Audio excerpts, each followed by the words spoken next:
करेगा, ऐसा व्यवहार किया, लगा कि और फिर मुर्दाबाद का नारा लगाने लगा। तो दुर्भाग्य ये है कि उसको दाढ़ी होने के कारण आज तेजस्वी यादव भी उसके तरफ से खड़े हो जाए, अखिलेश यादव भी उसके लिए वोट के लिए खड़े हो जाए, लेकिन गिरिराज सिंह ऐसे चीज़ों से डरता नहीं है। और मैं लखमीनिया, बलिया, बेगूसराय या देश में जो भी सांप्रदायिक सौहार्द को बिगाड़ना चाहेगा उसके खिलाफ हमारी आवाज़ उठेगी। लगातार भी हों, चाहे तेजस्वी यादव हों, चाहे अखिलेश यादव, ये उनके आगे खड़े होते हैं उनको बचाने के लिए। लेकिन अब समय आ गया है कि योगी जी ने सही कहा, अगर बटोगे तो कटोगे। अब हिंदुओं को भी अब एक होना। जनता दरबार में पिट गए मोदी के केंद्रीय मंत्री। नमस्कार, आप देख रहे हैं न्यूज फॉर नेशन और मैं स्वाति पांडे आपके साथ। बेगूसराय से सांसद और केंद्रीय मंत्री गिरिराज सिंह जनता दरबार के लिए जा रहे थे, तब धक्का मारने की कोशिश करता है। दरअसल जो आरोपी है उसे अब वहां के लोगों ने पकड़ भी लिया है। मोहम्मद सैफी नाम के युवक ने केंद्रीय मंत्री गिरिराज सिंह पर हमला करने की कोशिश की उस वक्त जब मंत्री गिरिराज सिंह अपने जनता दरबार के लिए जा रहे थे। दरअसल ये पूरी जो घटना है, ये पूरा जो मामला है, ये बेगूसराय के बलिया प्रखंड का है। जब बेगूसराय पहुंचे हुए थे केंद्रीय मंत्री गिरिराज सिंह और खुद बेगूसराय से सांसद भी हैं, जनता दरबार के लिए जा रहे होते, लोगों से उनकी फरियाद सुनने के लिए जा रहे होते, और तब तक एक युवक उनके पास पहुंचता है, उनके करीब पहुंचता है, उन्हें मुक्का से मारने की कोशिश करता है।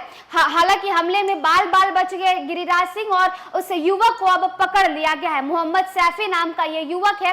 क्या कुछ गिरिराज सिंह कह रहे हैं ये तो आपको दिखाते ही हैं, साथ ही साथ क्या कुछ तस्वीरें उस घटना स्थल से निकलकर सामने आ रही है जिस वक्त गिरिराज सिंह के ऊपर ये बड़ा हमला हुआ, वो वीडियो भी आपको दिखाते हैं।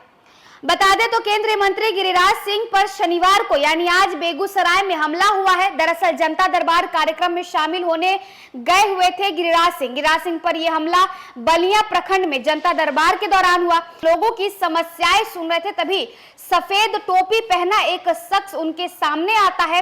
बताया जा रहा है कि वो पहले तो उसने माइक लेकर कुछ अनाप शनाप बातें कही। इस पर वहां मौजूद बीजेपी नेताओं ने विरोध किया। इसी दौरान उस शख्स ने गिरिराज के पास जाकर मुक्का मारने की कोशिश की, लेकिन वहां पहुंचे और जो मौजूद सुरक्षा कर्मी थे उन लोगों ने उस युवक को पकड़ लिया और गिरिराज सिंह को बचा लिया। तो देखिए, केंद्रीय मंत्री गिरिराज सिंह अपने ही संसदीय क्षेत्र, अपने ही बेगूसराय में जनता दरबार के दौरान किस तरीके से पिट जाते हैं, वक्त से पिट जाते हैं। उसके बाद क्या कुछ उनका बयान निकलकर सामने आता है वो आपको सुनवाते हैं।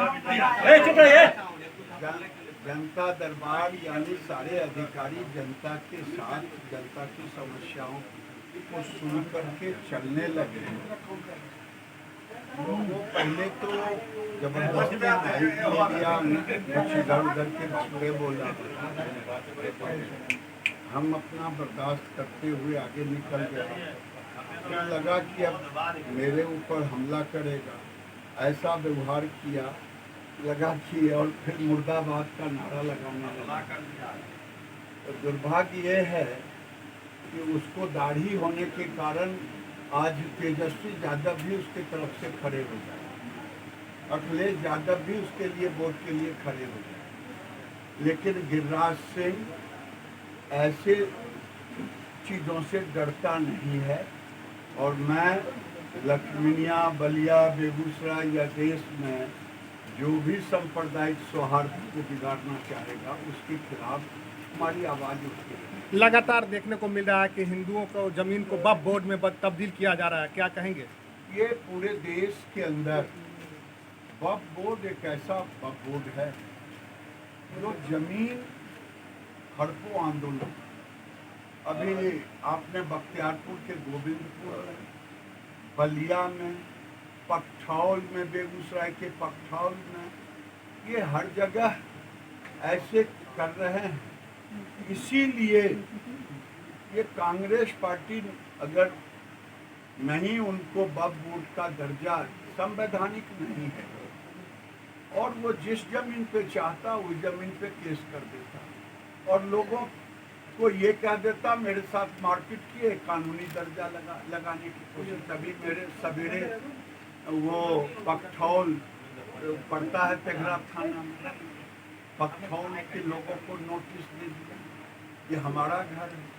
तो ये बेगूसराय सहित फतुहा सहित पूरे देश और बिहार में ये अभियान चल रहा है, जिससे हम सफल नहीं होने। क्या लगता है सर, बांग्लादेश की तरह यहाँ भी इस तरह का हावी होने चाह रहे हैं हिंदुओं पर?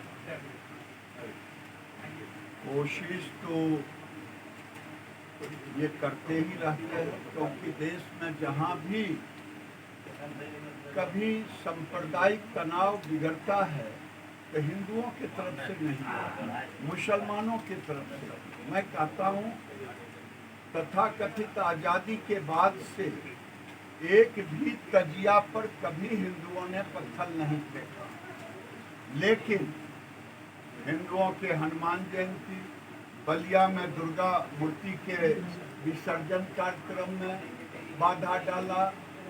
इसी तरह से कभी रामनवमी में, चाहे नालंदा हो, गोपालगंज हो, पूरे देश में बरेली हो, ये पूरे देश में ऐसे काम वो किया करते हैं। और राजनीतिक पार्टी के कुछ लोग जो वोट के सौदागर हैं और मुसलमानों की वोट के हकदार अपने को मानते हैं, चाहे राहुल गांधी हो, चाहे तेजस्वी यादव हो, चाहे अखिलेश यादव, ये उनके आगे खड़े होते हैं उनको बचाने के लिए।